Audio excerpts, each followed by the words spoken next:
Good evening, everyone.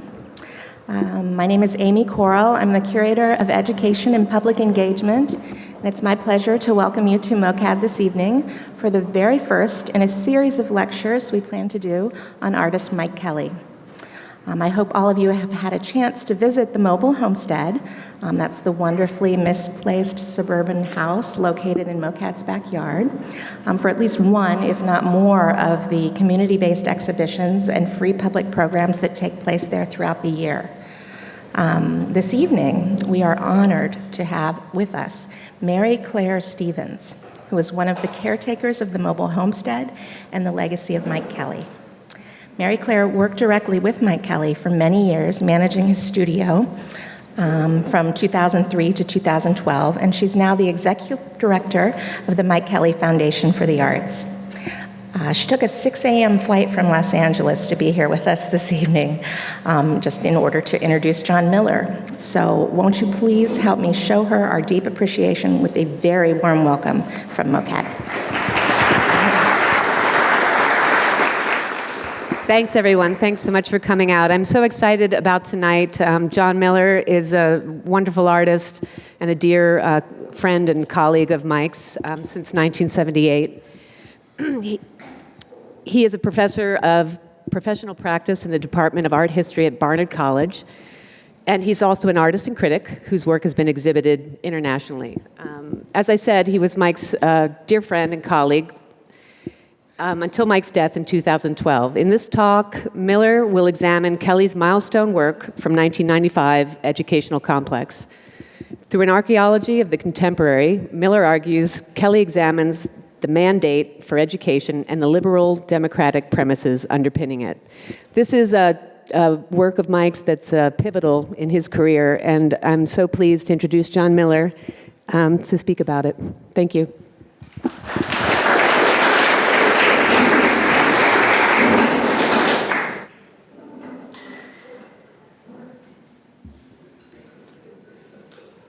Well, thanks, Mary Claire, and I'm really pleased to be here tonight, so I thank the museum for inviting me too.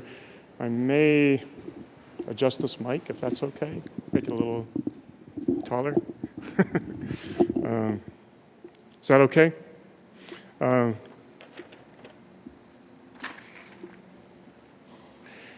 Yes, I'm going to speak primarily about Educational Complex because I just finished a short book on that. It's the longest thing I've written of any of the art criticism I've written. Maybe to backtrack, I first met Mike, like Mary Claire said, in 1978 when we were both students at Cal Arts. He was a year ahead of me. So I came out in January of that year, and that's when we met, and we quickly found that we had a lot in common. We became friends, and I started playing in a band with Mike and Tony Osler, the Poetics. And then after graduation, the two of them stayed in LA. I moved back to New York. But when Mike would come to New York to do shows, he would stay with me in my apartment on the Lower East Side. And even though Mike was a very gregarious and charismatic guy, he didn't like to socialize that much, and especially when he was in New York. So he would work on his installation all day, and then he'd come back to my place, and we'd stay up late talking about art and music and books. So we got to know each other even much better through that.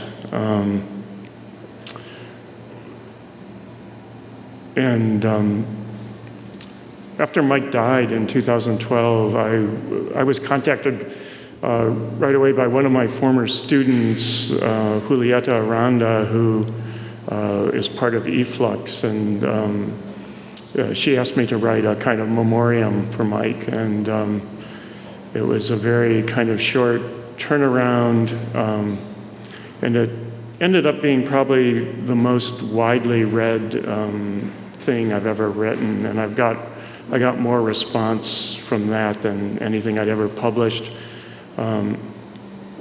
So it was on top of everything else, it was a little bit disorienting.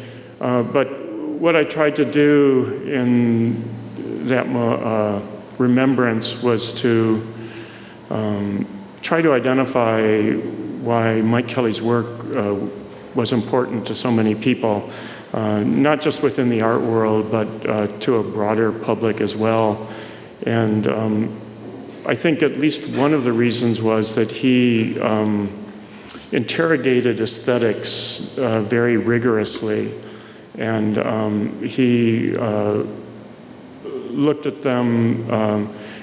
One of the positions I think he held throughout his entire career was that making art was primarily a negative process. So he wasn't after a kind of affirmational, feel-good style of work. And so he subjected aesthetics at all levels, like not just high art aesthetics, but also proletarian aesthetics, aesthetics at every level of society. He looked at them as having to do with social struggle and class struggle, and didn't regard them as a kind of pure or disinterested kind of pursuit. And I think that's one of the big contributions he made in his work. And just to give you maybe a more vivid sense of that, you can think of Mike's work in contrast to socialist realism, which tends to glorify the figure of the worker and to ennoble the figure of the worker. And just by that very idea of ennobling, to make the worker like a member of the aristocracy is something that's a real disservice, actually. And in contrast, I think what Mike Kelley was about was a more sort of materialist look at aesthetics. In other words, looking at the social conditions that produce the aesthetic and what those aesthetics may mean in terms of competition between social groups.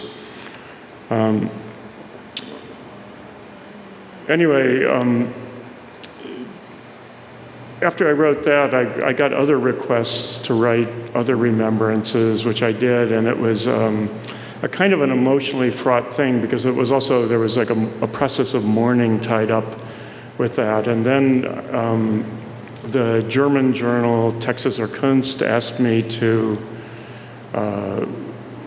edit a monographic issue on Mike's work. It was their first ever monographic issue. And then at that point I thought I'd sort of finished this process when After All Books invited me to write either about more love hours that can never be repaid, which I'll show later on in this, or educational complex. And I chose educational complex because although I knew the work, and although I'd even been to Mike's studio while he was working on it and discussed it with him, sometimes if you're too familiar with something, or say, the work of a friend, you don't study it in a kind of academic way. And at the time Mike first showed the piece, I think I underestimated it. I didn't realize what was going on in terms of his work and how educational complex had become a sort of pivotal piece in his oeuvre. But later on, I began to suspect that that was the case, and I realized that doing this book would afford me the opportunity to look more closely at the work and think about what it meant. So what I'd like to do tonight is to look at that piece from two perspectives. First, I'd like to talk about what the work is, what it represents, how it represents what it purports to. But I'd also like to look at the material form of the sculpture in connection to what Mike Kelley had to say about it. Because I think that his supplementary statements are actually an integral part of the work, and I'll go into that in more detail. And then I'd like to follow that by looking at the connection between conspiracy theory and aesthetic projection, and particularly Mike's concern with the aesthetics of the sublime, which developed into an aesthetics of the uncanny. So Educational Complex was first shown at Metro Pictures in New York in 1995, is that right? Yeah. And it was part of a group of works that Mike showed under the title Towards a Utopian Arts Complex. And even before the show opened, and Mike had just had a major retrospective at a young age at the Whitney Museum called Catholic Tastes. So this was his first major project after that retrospective.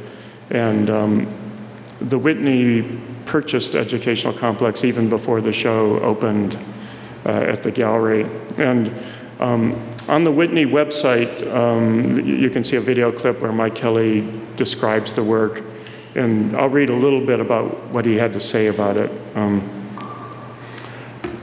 I decided to build a reconstruction of every school I ever went to with all the parts I could not remember left out. And then these were combined into one super school. They were cut apart and reconfigured in a kind of very formalized way that made it look more like a kind of modernist architecture. Educational Complex was done directly in response to the rising infatuation of the public with issues of repressed memory syndrome and child abuse. The implication is that anything that cannot be remembered is somehow the result of trauma. So the parts I could not remember of these buildings was the majority of them, probably like 80%. So that meant that 80% of these buildings that I had been in for most of my life were the site of some kind of repressed trauma. And just to show you what he's talking about, in this next slide, you can see these floor plans that he says were reconstructed from memory, but also parts of them have these foam core blocks. There and there. And those blocked out elements represent the parts that Mike Kelley said he couldn't remember. And those are ostensibly enclosed blocks of repressed trauma. So what's interesting about this statement is that it not only describes the work, but he also subtly instructs the viewer how to look at it. I think that we'll see is a big part of this work, that where most artists put a work out into public and then they feel that their role is finished. And what happens, especially in this work, is that Mike was working with the reception of the work as a kind of artistic material. And he didn't at all hesitate to tell the audience what it thought, even though that may not be the case, and then use that to his own ends. When he displayed a work, it wasn't necessarily finished in the sense that he considered the reception to be a kind of malleable thing that he was willing to work with.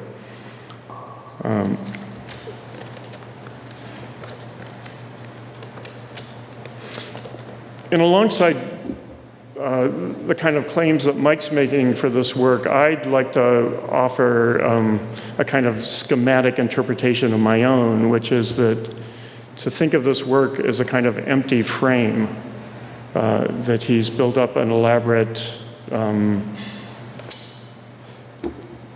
framework consisting of architectural models, and then he's asking us to take these empty styrofoam blocks as content. And I would say that this concern with the frame is something that goes back directly to conceptual art. And one can think of, for example, a teacher at CalArts we both studied with, John Baldessari, saying conceptual art is pointing to something.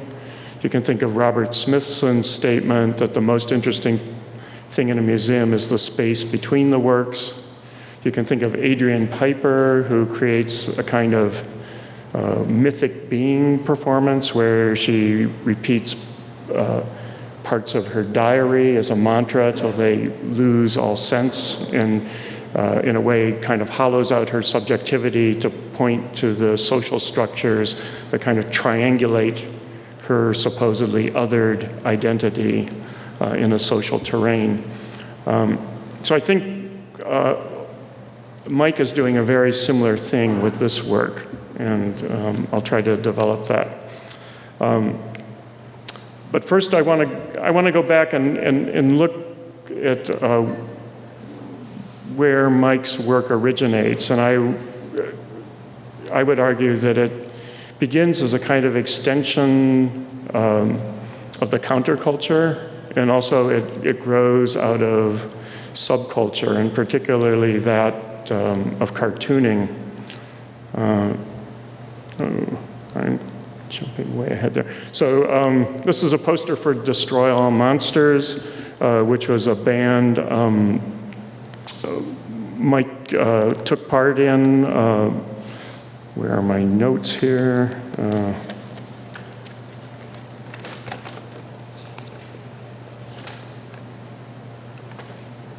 I thought I had all the band members down, but it was Carrie Lauren. I don't have Niagara's real name, Jim Shaw and Mike. And here's a photo of Mike with Jim Shaw and Ron Ashton. Just to set the stage of the climate of the counterculture in the 1970s, I first want to just remind people of the Kent State Massacre that occurred in Ohio, where the Ohio National Guard shot and killed 4 student demonstrators. I guess I cite this because I feel that in resistance to the Vietnam War, this is an event that radicalized the Midwest, and it was kind of a tipping point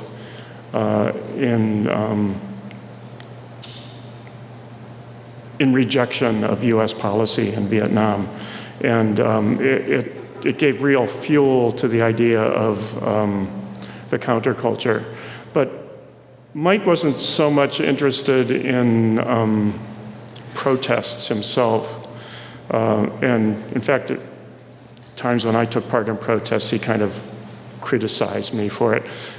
It's kind of wasting my time. But he was more interested in counterculture as a positive thing, and he was interested in the manifestations of counterculture that were influenced by surrealism and Dada. So, for example, the Diggers in San Francisco, or Bread and Puppet Theater, or Sunhwa, the Afrofuturist musician.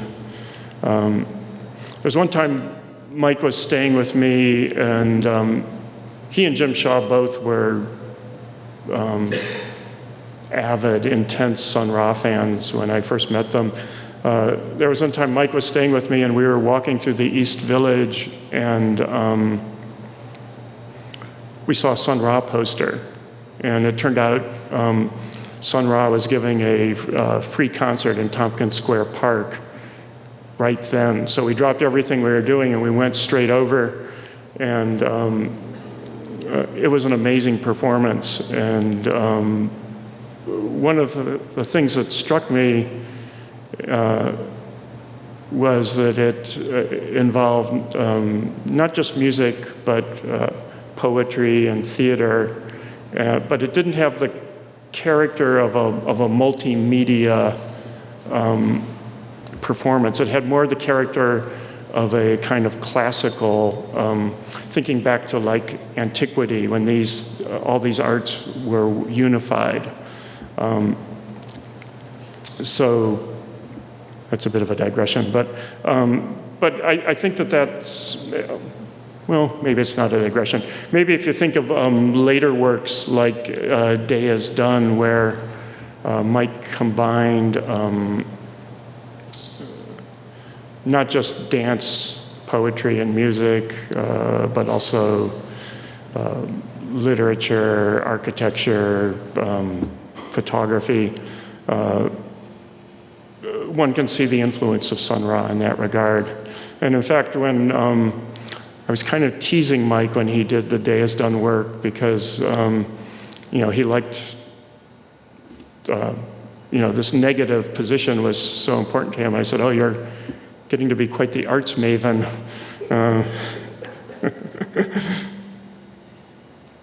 Anyway, looking at the counterculture more locally, there's John Sinclair, whose theorization of the counterculture in his book Guitar Army, I think was key not only to Mike's rejection of protesting as a political movement, but what Sinclair felt was that the important thing was to build like a positive proletarian culture. So he was the manager of the MC5.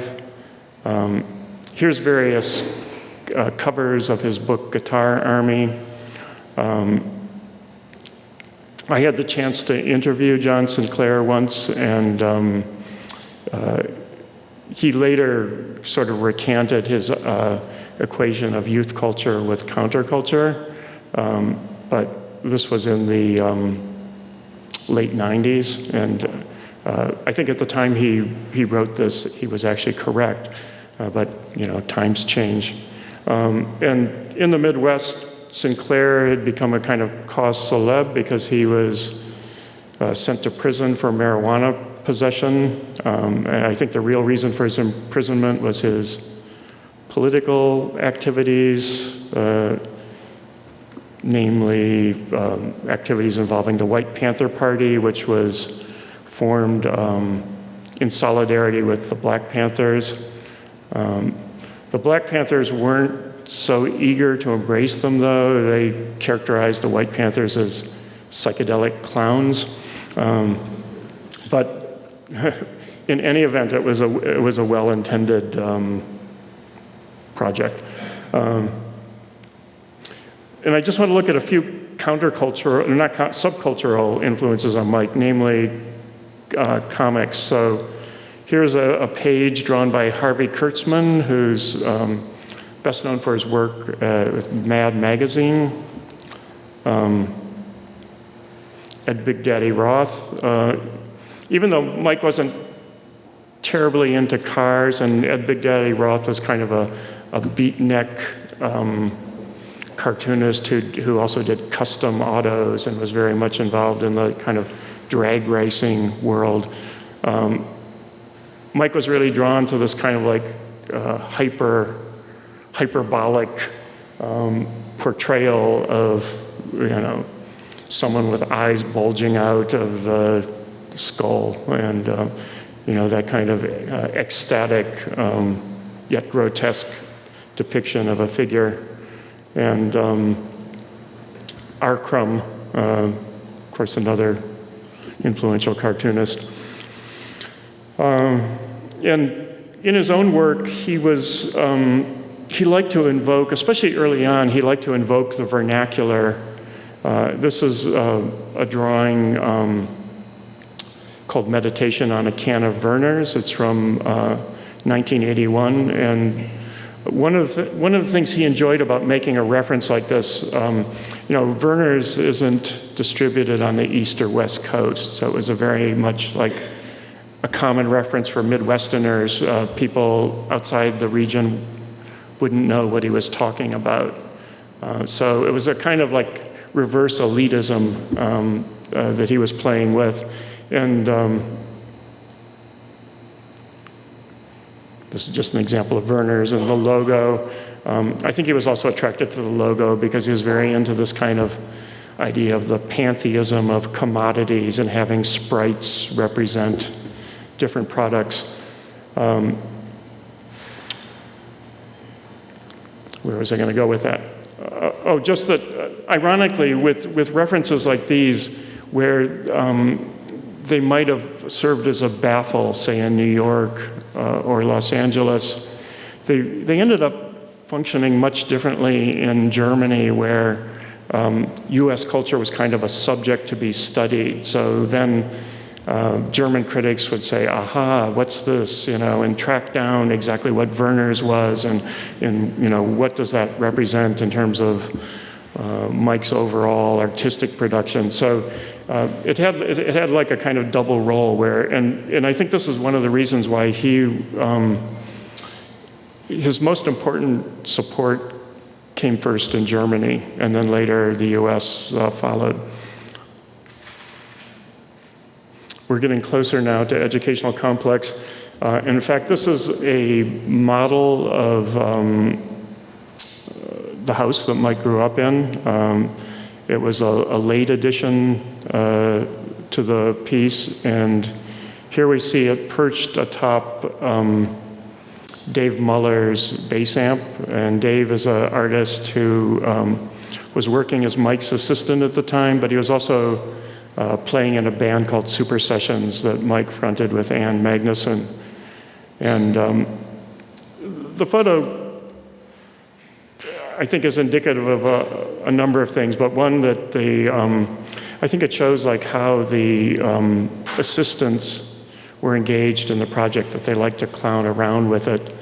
And there's something kind of poetic about this photograph, I think. Here we see mobile homestead shot in front of Mike's former home. And when I was writing about the model of Mike's house in the book, I characterized it as a first site of learning.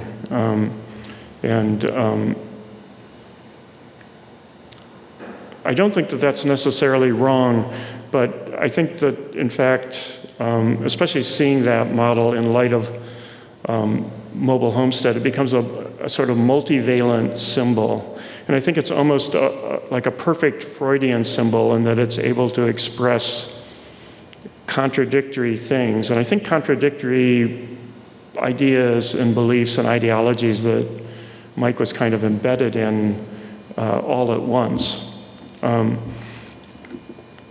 So yes, you could say the home is the first site of learning, but you could also argue, if you look at the home and consider Mike's proletarian background, his father was a janitor,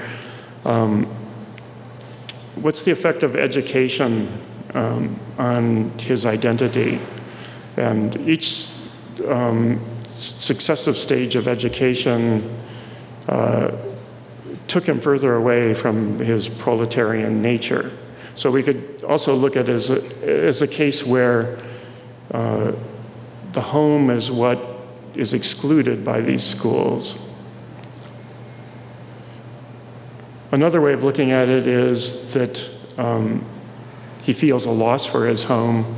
A mobile homestead, if it can be moved around, it could be something he could take with him. Or conversely, if it's mobile, it could be an emblem of dislocation, that home doesn't exist anymore.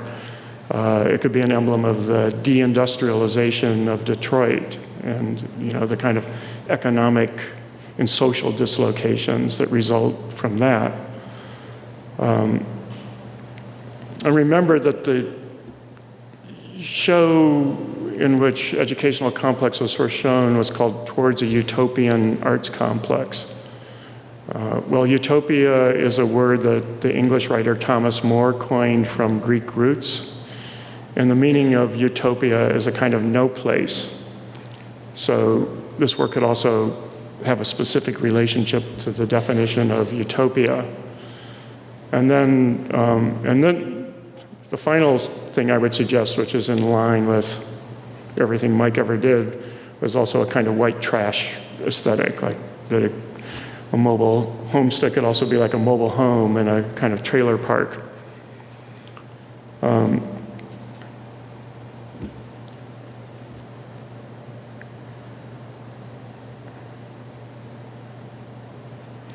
So this is a work called Catholic Birdhouse.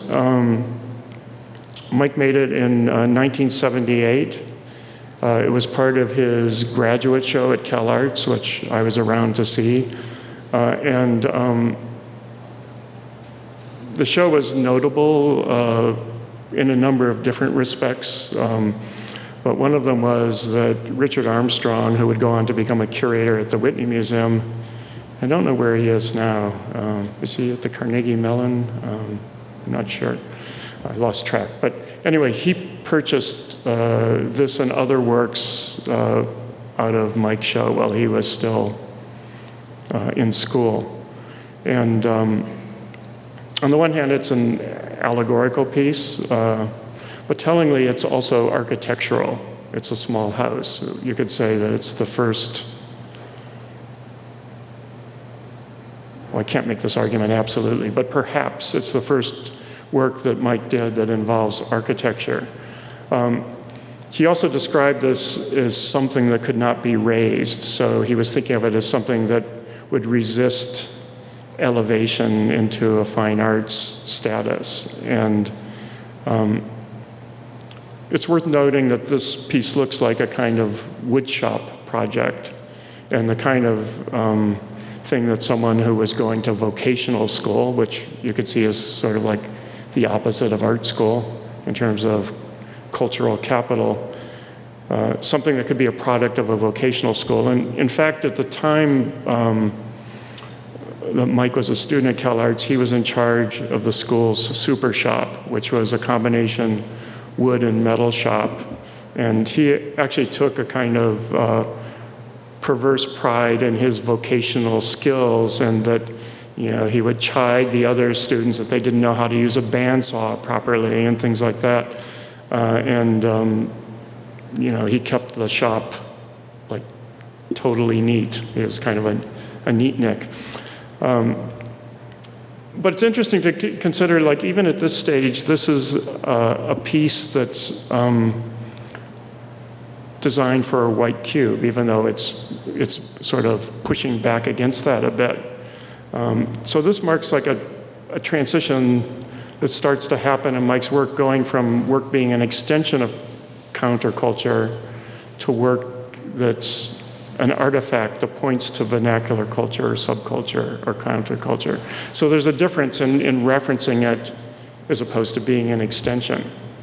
And this is something that I think Mike then grapples with throughout his career, because he sees the counterculture as a kind of idyllic, utopic period in certain respects, in a kind of more living, vibrant sort of culture. So we're going to flash forward to 1990, and at this point, Mike was making his Arena series of works, and when he showed, this work debuted at Metro Pictures in New York as well, and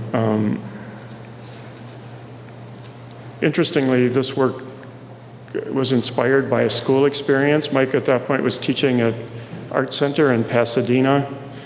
One day, he did a critic with a female colleague who brought her daughter to school, and he noticed at the end of the crit, her daughter had laid a blanket out on the floor and was reenacting the crit with stuffed animals. So this is almost like a direct transposition of a child's kind of game into a work. And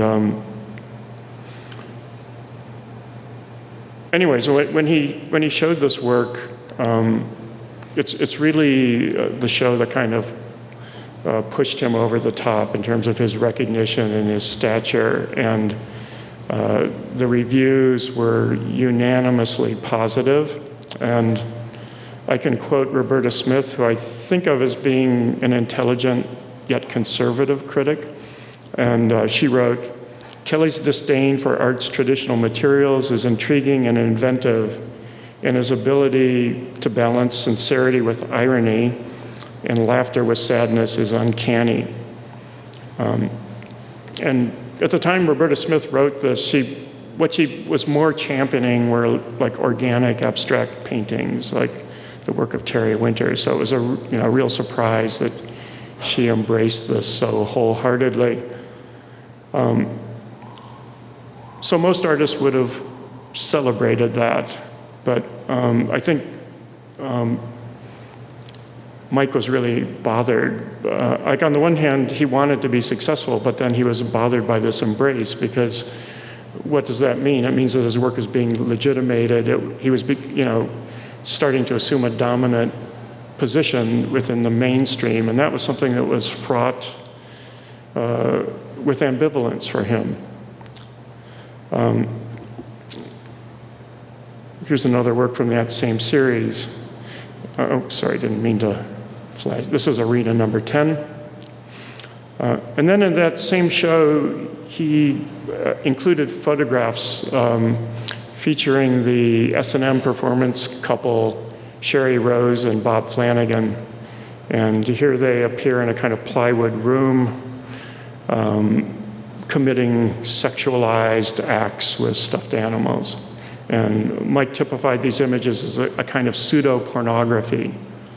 And then 1 year later, he produced Youth, which was a series of photographs of stuffed animal heads as portraits, and he put his own high school portrait within them. And then this piece was reproduced on the Sonic Youth album, Dirty.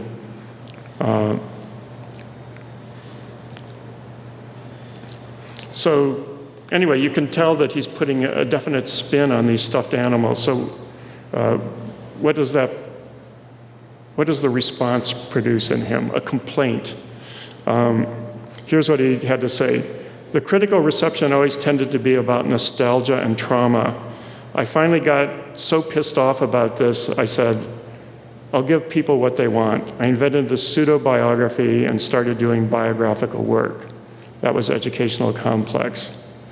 Well, if anyone saw trauma in the work, I think that he was setting the stage for it.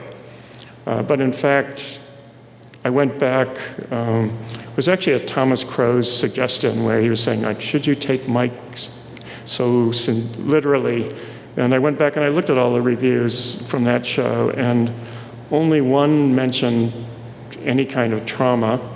And it was meant as a kind of compliment. It was from David Rimonelli, who has a sort of perverse sense of humor. And here's what he wrote. Kelley mocks the strictures of equivocating politeness usually imposed by the mechanisms of the art market, art history, and art criticism. His disarmingly casual arrays of soiled stuffed animals piled on blankets suggest a demonic McMartin preschool phantasmagoria. So, at least in the published criticism, no one at that time ever suggested that Mike had been sexually abused. No one regarded the work as particularly traumatic, but he was telling the audience that's what they thought. And why was that? One was that he could put himself in an underdog position, and I've heard him present his work on several occasions, and he used to like to say in a kind of humorous way, and then I had to do that in order to respond to what people were making of my work.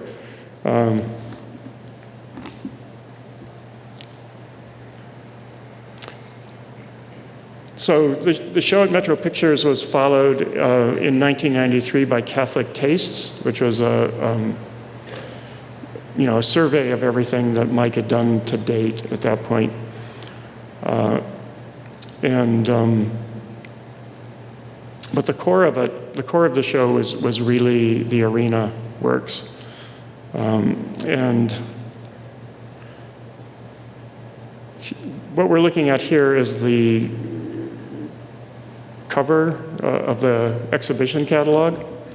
And I didn't think so much of it at the time, but the cover itself is really a gesture. That here Mike's presenting himself as a janitor. His father was a janitor. He had worked as a janitor when he was younger, but he was no longer a janitor. And it's, no one who really is a janitor would present themselves in this way. And I think of it as being analogous to no one who works as a maid would dress up as a maid for sexual pleasure. There's not. So, what enables him to take this position was his acquired cultural capital. So it's a kind of paradoxical image that he's throwing out there. At the same time, I contributed a text to this catalog along with Tim Martin. I don't know if Tim was aware of Mike's dad working as a janitor, but he titled his essay "Janitor and a Drum," and I titled mine "The Poet as Janitor."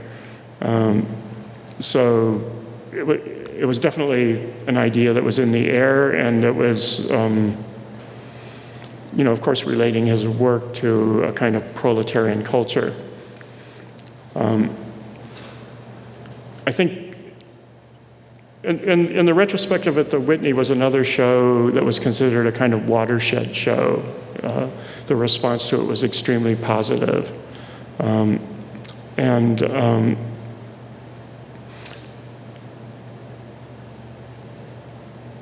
I think after receiving all that acclaim, Mike began to rethink how he got to where he was, and he started looking at education as a gradated system of legitimation that was feeding into his present embrace as a kind of mainstream artist and an influential artist. So I kind of outlined what's led up to him claiming a kind of abuse scenario for this work in terms of the trajectory of his career. Now I'd like to just talk about what the work actually is. And like I said before, maybe I didn't say this before, maybe I said it earlier in the day to somebody else. But even though I had attended Cal Arts, like when I first saw Educational Complex, it had a rather abstract character to me, and I couldn't really even identify the school that I myself had attended. So that's one of the things at the beginning that led me to want to research what the work represents and how it was made. Actually, Mary Claire was instrumental in giving me access to the Foundation's archive and pointing me towards some of Mike's assistants. And one of the funny things about writing this, too, was at Barnard, I teach in an art history department, but I'm no art historian. And I thought this would be a kind of obligatory part of my writing. I wasn't looking forward to the research so much, but I thought, well, I have to just establish what the work is. It'll be a little bit of drudgery, and then I'll go on to the more fun stuff. And I think up until that point too, in my own work as a critic, I kind of had a bias where I thought, well, language can't really capture something that's visual, so it's a sort of wasted effort to put time into trying to describe a work. And I would want to go straight to the kind of theorization of it. But in this case, I found actually doing the research was fascinating, and I learned much more. And it wasn't simply a matter of putting an image into words. It was a question of looking at how a work process and a thought process developed. So that's what I want to go into now. So there's 8 buildings. The comprise educational complex. There's the Mike's childhood home, the Harvey Street kindergarten, the St. Mary's School, which was a Catholic elementary school, the Stevenson Middle School, the John Glenn High School, then 2 buildings at the University of Michigan, the old art and architecture building, and then the new one, and then finally the California Institute of the Arts. So this is a little chart that shows all those buildings and their placement in relationship to each other. And I thought I would contrast that just with photos of these different buildings, just to show the difference between looking at a model and looking at something in real life. On the one hand, his house is pretty recognizable and kind of iconic. But things like the St. Mary's School, or the Stevenson Middle School, or the John Glenn School, or the Art and Architecture Building in Ann Arbor, or even Cal Arts,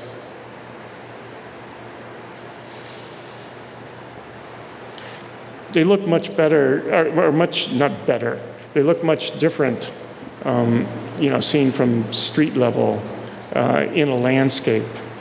So that, anyway, I just want to point to one level of abstraction. Anyway, Mike went into the project thinking that he would recreate everything from memory.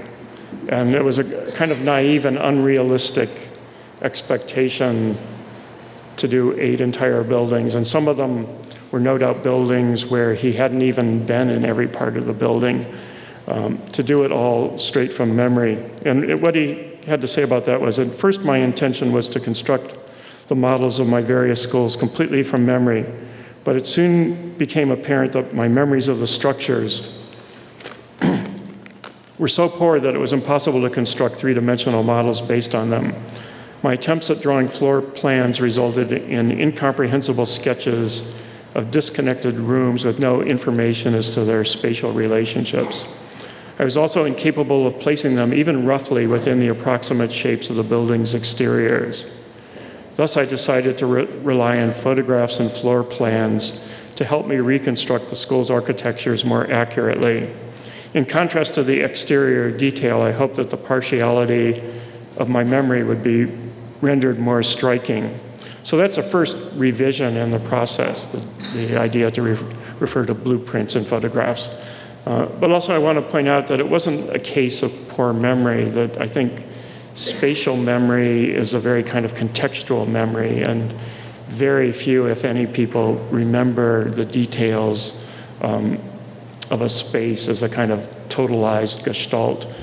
Rather, we remember things in relationship to each other.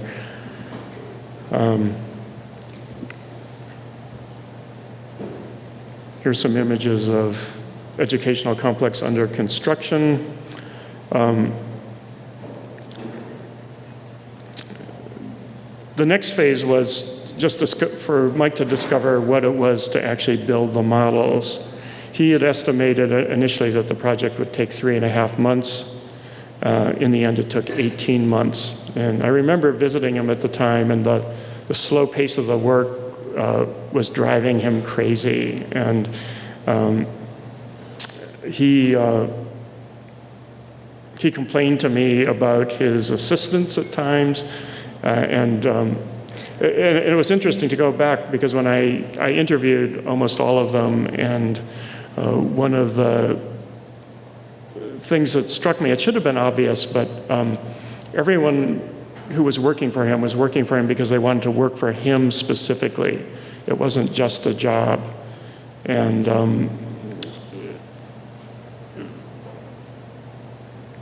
anyway, I find it amusing that he was like going crazy because it was taking longer than he expected. But the reason for that was his mandate for detail and consistency. So oftentimes if something didn't look right aesthetically, if it didn't match another model that he considered complete, he would have it rebuilt. And Here's what he had to say on that score. I was totally naive about the process of model building. I didn't realize what a craft it is. I thought that if architecture was standardized enough, especially the kind of institutional architecture that the majority of buildings in the educational complex represent, that if I brought in professionals, we could just whip them out and I could chop them up without any second thoughts. Well, that led to, instead of chopping them up, he decided to keep the buildings whole because he realized that if he started producing these kind of mutated architectures, the idea of the ill-remembered floor plan would be less clear. What he in fact started doing, and at this point he was working with a guy named Michael Cook, who was a graduate of SciArc, but they would sit down together with floor plans, and then Mike would start recounting experiences, and he would produce sketches as he talked to Michael Cook. Sometimes they would modify those sketches for aesthetic and compositional reasons. And then Michael would draw up a floor plan based on all that. So it wasn't a straightforward process of forgetting. It was a kind of selective forgetting.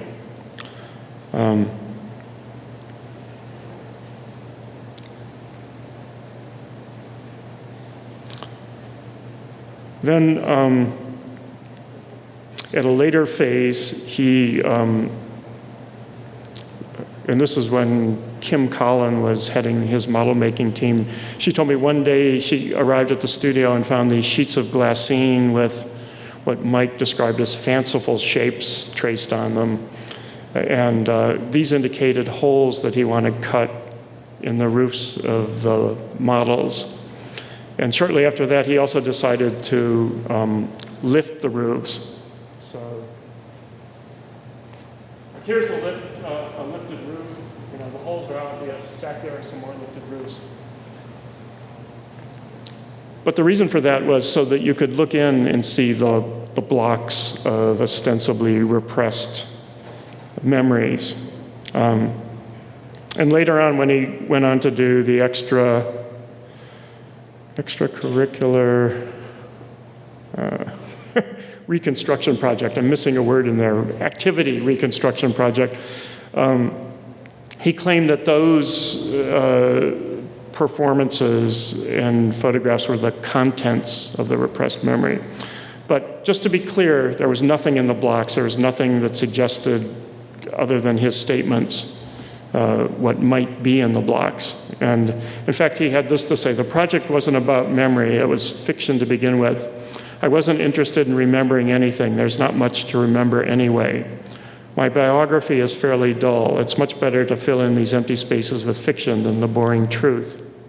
I filled in the blanks with pastiches of things that had affected me when I was a child.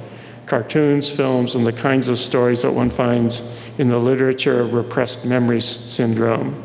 Horrible stories of sexual abuse. I just mixed that all up. So anyway, this cutting into the models is another point of affinity with conceptual art. And I just want to look at some of the precedents. It of course plays out differently in Mike's work, but there's Michael Asher's, perhaps his most famous work at the Claire Copley Gallery, where Asher removed the wall separating the exhibition space from the office space.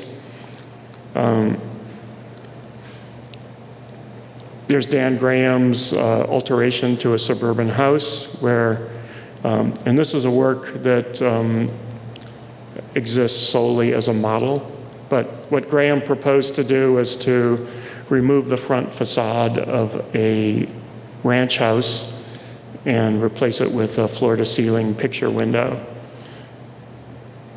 And of course, Gordon Matta Clark, here's his conical intersect from 1975, where Matta Clark cut holes in buildings using them as a kind of sculptural material. So where does Kelley differ? He's, in effect, exposing something that isn't there. He's claiming that he's exposing abuse. I think that the abuse that he's talking about was the function of education, and he experienced that both as a form of success but also as a form of abuse, as I suggested earlier. And this concern with framing, I guess I just want to show this piece, Infinite Expansion from '83. And this was a work that was part of his series, The Sublime. And here he's putting two ideas into a kind of dynamic contrast, where the whole idea of the sublime is it's something that's overwhelming that you can't put in a framework, that it surrounds you and engulfs you. So here's a kind of cartoon, kind of psychedelic explosion that is nested in on itself. So in a way, it suggests framing the sublime in a way, and that yet it's a hall of mirrors. And in fact, as part of the Sublime series, he did a piece called The Sublime Framed, although I think this one gets the point across a little more clearly.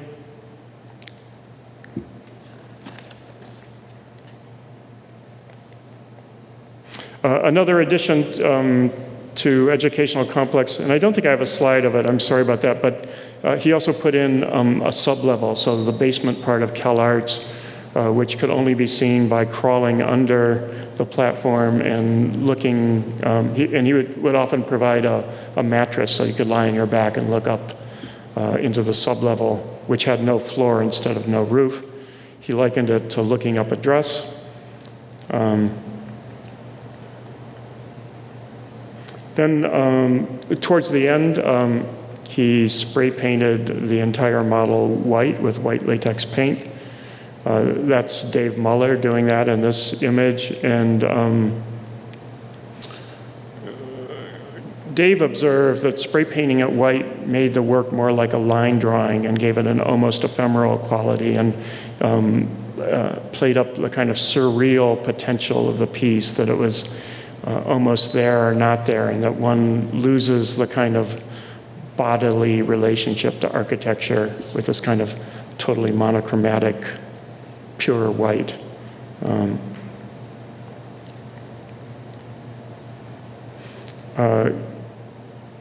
Here's the piece as it appears in Towards a Utopian Arts Complex. And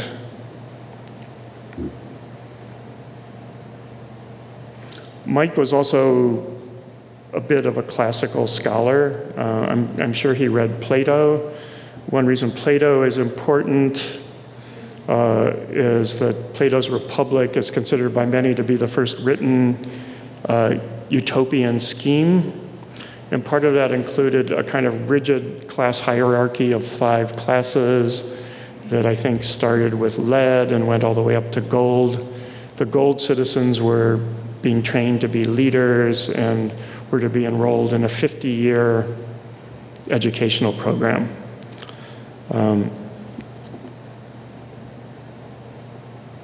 Skipping over Athenian democracy. Here, this is the last addition to Educational Complex, which is the vitrine. If we look back here at Metro Pictures, no vitrine. Here, I think this is at Gagosian. No? MOCAD. Okay, I stand corrected. The MOCAD retrospective. Oh, that's right. This piece was never shown at Gagosian. You can see the mattress underneath. But what I wanted to point out was the plexiglass vitrine, which the Whitney requested that Mike add to the piece to protect it. He asked, well, originally he wanted to have a dome, and he wanted it to reflect the dome of the John Glenn High School, which is, I have to go, there it is. That's it before it was finished. But he considered that to be a kind of preposterous, futuristic structure. So he wanted to put something like that over educational complex. The problem was it was too big to do. So Kim Collin came up with this rectilinear latrine that's supported by lucite posts. Ironically, it's turned out to be the most vulnerable part of the piece, and it's had to be replaced several different times.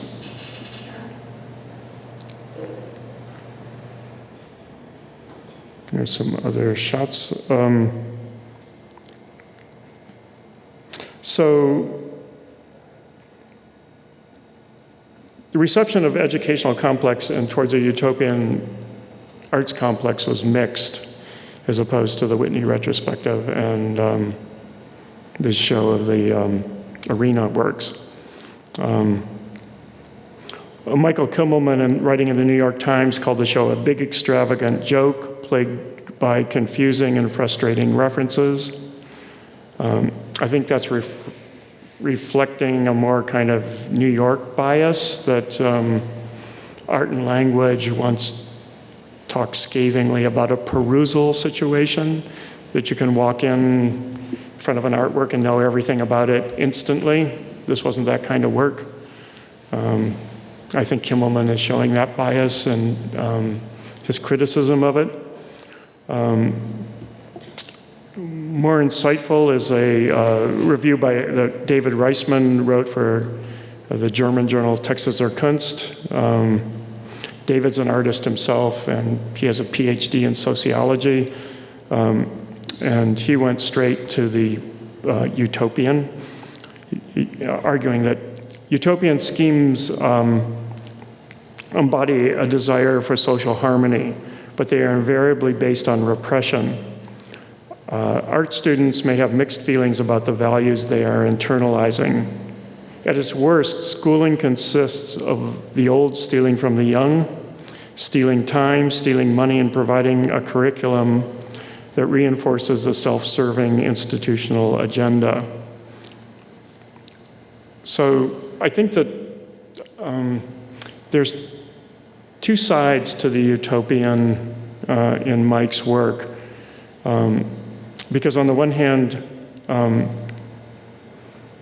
I think he identifies a repressive component in the history of utopia. But then I think he also sees the period of counterculture as a utopian period. And in a text he wrote for me, he talked about how John Sinclair put out a call for free everything.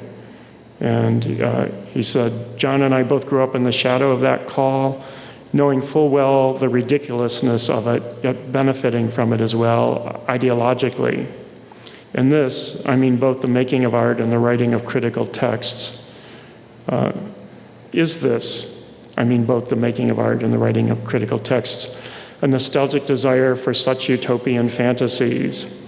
Even so, there are worse ways to spend your life.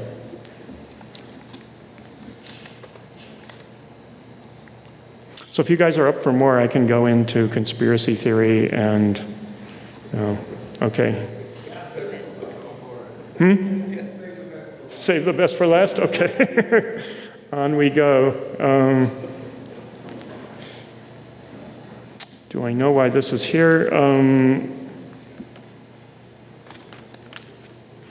Well, this is, I just put this in because this is a drawing of Paul Rudolph's plan for SUNY purchase. Maybe this should have gone earlier. Many people consider this to be the first post-Vietnam campus.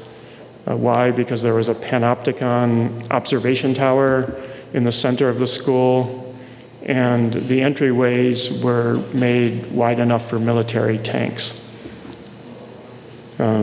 So it reflected a fear of a kind of student uprising that never came to pass. So maybe that relates to conspiracy in some ways. So I want to look at more buildings to start out with. This is the Sandy Hook Elementary School. And here is the home of Ariel Castro in Cleveland, where I'm from. What these two buildings have in common is they were both the sites of horrible tragedies. At Sandy Hook, it was the biggest mass killing in U.S. history. And Ariel Castro abducted 3 women and held them hostage for many, many years, fathered a child with one of them, so he repeatedly raped them in his basement. But besides that, what these two buildings have in common is that they no longer exist. They were both torn down as a result of those events. And in fact, the steel of the Sandy Hook Elementary School was buried in a secret location. So why do I bring that up? I bring that up because it reflects an idea, I think an irrational one actually, that the spaces are filled with trauma, and that destroying the structures can somehow be a way of coping with that trauma. You know, tearing down an entire preschool or an entire elementary school. Pretty big step to take. This is the McMartin Preschool. It's another school that was torn down. And the McMartin Preschool case, which ran from 1984 till 1990, was the best known incidence in the whole ritual sex abuse hysteria of the 1980s. It turned out to be the longest running trial in US history. At the end of it,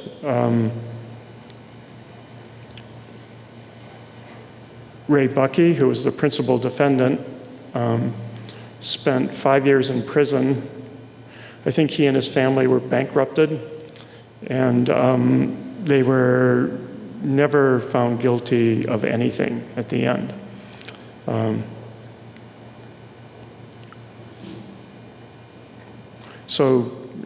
And this is Virginia McMartin, Ray Buckey's mother, who started the preschool. One of the things that, what happened in this case? The case began when a woman named Judy Johnson found that her son was having difficult bowel movements, and she suspected sexual abuse. She reported this to the police. The police sent out a circular to all the preschool parents, and then it just snowballed. The media grabbed hold of it. The McMartins started receiving death threats. The police brought in investigators, and one of the things they faced in building their case was to put together evidence. So what that meant was interviewing children and toddlers and try to get them to talk about something that one would assume they would not want to talk about. So for this, they turned to an organization called the Children's Institute International in Los Angeles. And children were brought there, and the workers at this institute would interrogate them using so-called anatomically correct dolls. So that meant dolls with sexual organs, to try to make it easier for them to talk about their supposed abuse. And if they produced stories that could be evidentiary, they were praised. And if they didn't, they were subtly chastised. So what happened was that the children began to invent more and more fantastic stories, partly to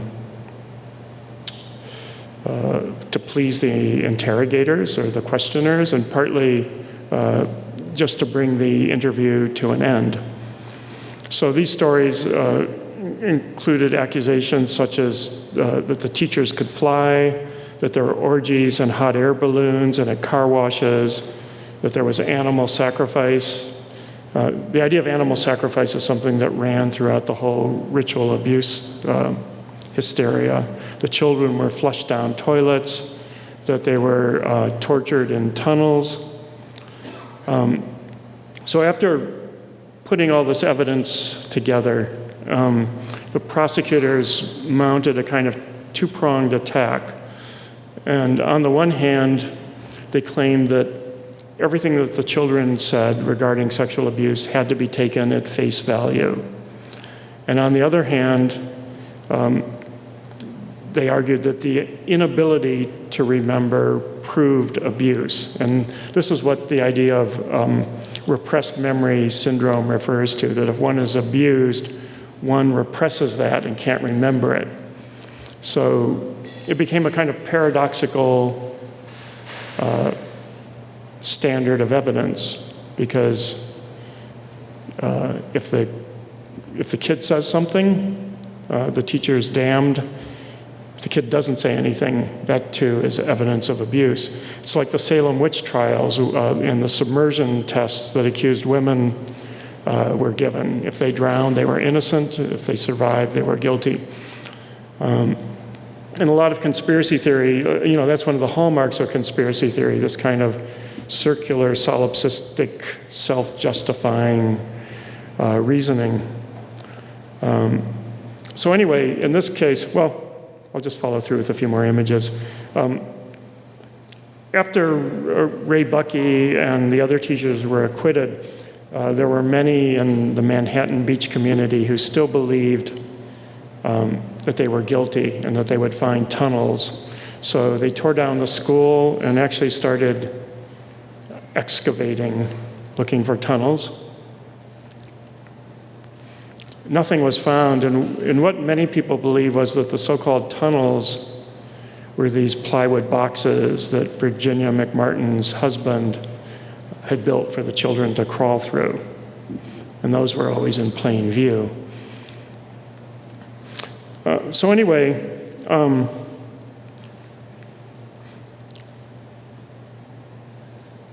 Mike Kelley used this case and invoked it for kind of rhetorical reasons. And you could say that he was, in a way, putting himself in the place of the children, that were figures who were accused of being sexually abused who hadn't been, and how a whole kind of storm built up around that.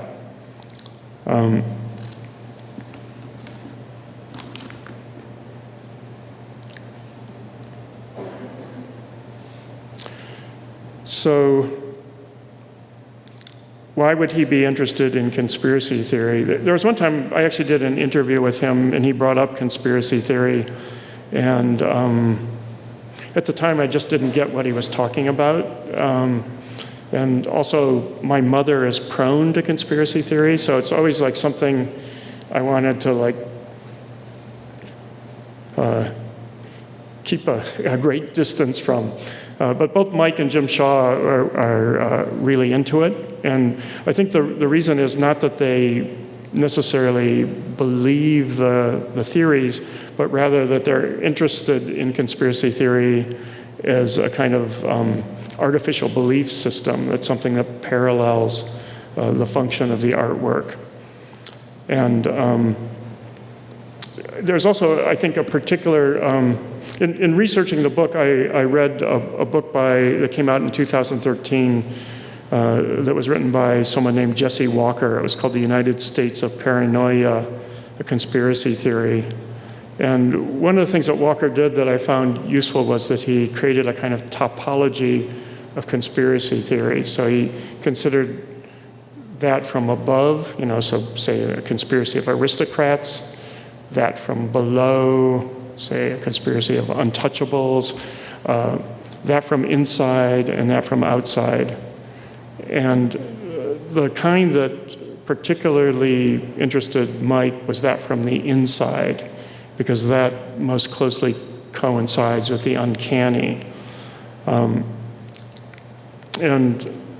Walker argued that conspiracy theory is mythic. It's not necessarily false, but it's a set of culturally resonant ideas that can absorb popular suspicions and arrange them in familiar form. So an example he gave for that was the JFK assassination, where there's still a lot of open questions. And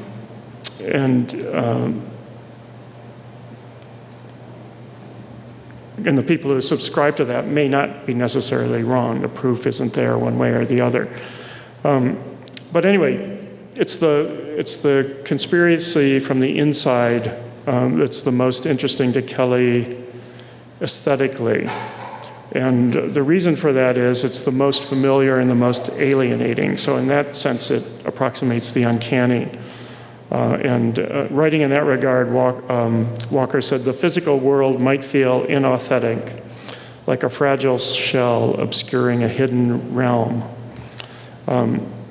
So it involves a kind of blurring of self and other, and it also involves a kind of projection. And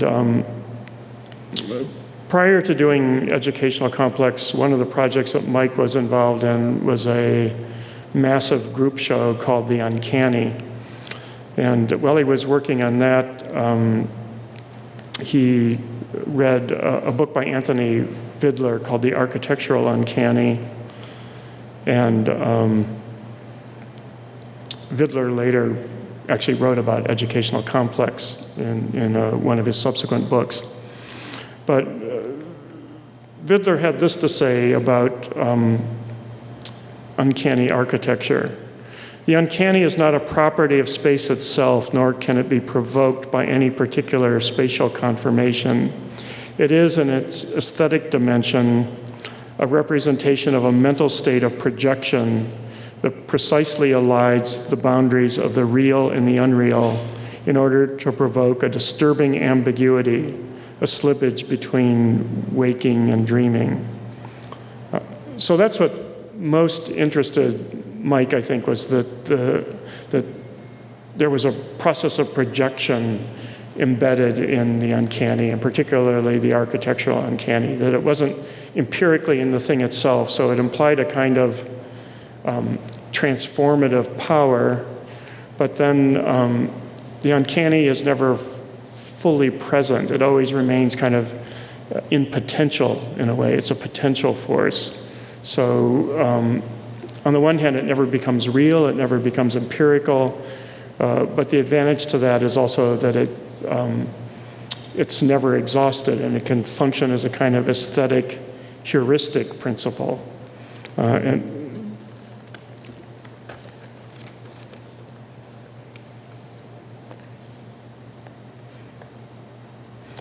So I'm going to skip some things in the interest of time and go up to Janitorial Banner of 1984.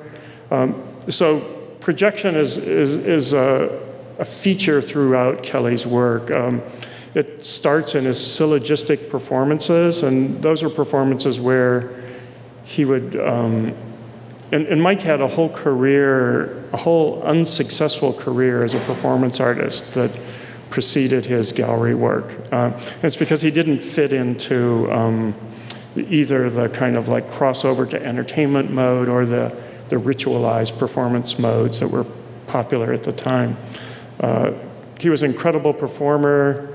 He never allowed any of his performances to be videotaped, so there's very kind of scant records. And also, he really knew, even though he wasn't an entertainer, he really knew how to work an audience. There was one time I saw him perform, I think it was at Artist Space, and the set caught fire. And people thought it was part of the act, and it wasn't. Anyway, it was an amazing thing. But one of the things he did in his performances was to put out a series of statements. And in this, he was very influenced by Gertrude Stein. And he would start out with one thing, and then getting towards the end of the performance, he would start to say the opposite thing. And one of the things he liked about that was that audiences would only identify with the things they agreed with, and they'd forget that there had been a contradictory statement on the same subject in the performance. And he was interested in that kind of malleability of projection. He was also interested in UFOlogy, which has to do with conspiracy theory for the same reasons. Electric voice phenomenon, that's when you record an empty room and then amplify it until you start hearing patterns. And what tends to happen physiologically is that people's minds don't like chaos, so that there's a natural tendency to organize chaotic material. In this case, this like a kind of amplified ambient noise into something familiar, so then you start to hear words out of the noise. That's electronic voice, but that too is a process of projection. Or in this early piece, janitorial banner, so this is supposed to represent, among other things, a broom or a mop. And in connection with this piece, Mike talked about his own experience as a janitor. When I was young, I worked as a janitor. It was a very boring job, and I worked for long hours. And I would find myself fixating on small things and going through certain kinds of mind games in order to make the experience more tolerable. For example, I'd be sweeping the floor, and I'd fixate on one little piece of dirt. So I'd start to play games where I said, this was the best piece of dirt, that one. So this piece of dirt becomes more and more important and aestheticized. So what's important to him isn't so much the dirt itself, but rather his mental relationship to that piece of dirt and how he holds it in a certain kind of esteem. And that suggested a kind of, not a physical transformation of the world, but again, this is like utopic possibility.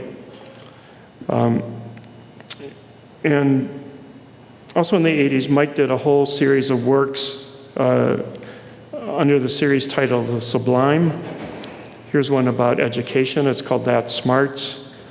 So it's equating intelligence and pain, also punning off the idea of knowing someone in the biblical sense. This is called Know Nothing from the same series. I don't know if many of you are aware of Cliff Notes. I don't even know if Cliff Notes are still around, but they were study guides.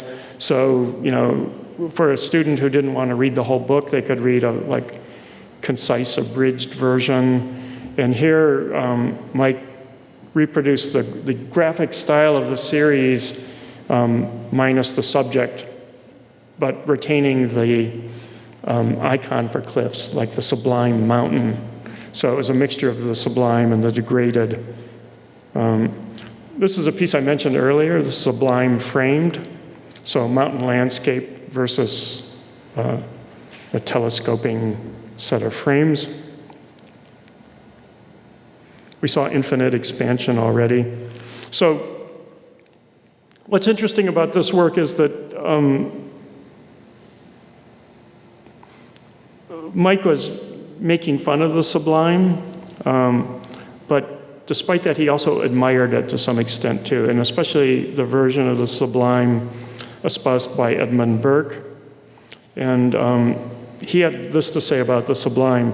The sublime broaches those ideas of infinity, or ideas of loss of self, or ideas of nothing, which are all language and syntactic constructs that use the limits of language to set up a situation that doesn't actually exist, but can exist through language, like the whole concept of infinity itself.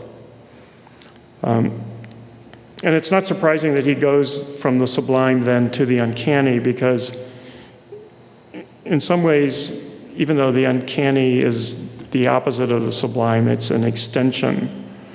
And it relates also to Julia Kristeva's notion of abjection and the whole tendency in art that was referred to in the late 80s and early 90s as abject art. There the sublime can be seen to refer to the memory of the abject object before it was cast out, before it was expelled from the body, for example. So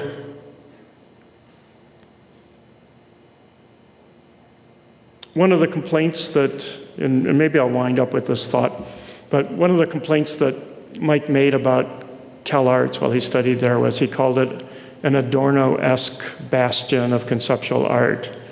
And so he was, with that, he was kind of going up against a sort of puristic practice of conceptual art that was dominant at that time, like very clean documentation, graphics, very little in the way of image. But at the same time, it was a sort of funny complaint because I wouldn't typify many of the teachers who Mike worked with at CalArts as being puristic in the sense he was implying that John Baldessari was working with images drawn from TV and popular movies. Laurie Anderson, who Mike studied with, shortly thereafter wrote the crossover hit, Oh, Superman. Douglas Hubler thought that saw conceptual art as a way of expanding possible subject matter for art making. But ironically, I think that in his focus on conspiracy theory, on the uncanny, on estrangement and projection, and the possibility of transforming the world imaginatively, Mike does approach a kind of Adorno-esque aspect in his aesthetics. Adorno stated that estrangement from the world is the moment of art. And I think that that's something that runs throughout Mike's entire oeuvre. So that's what I have to say at the moment. If anyone has any questions or comments, I'd be happy to respond.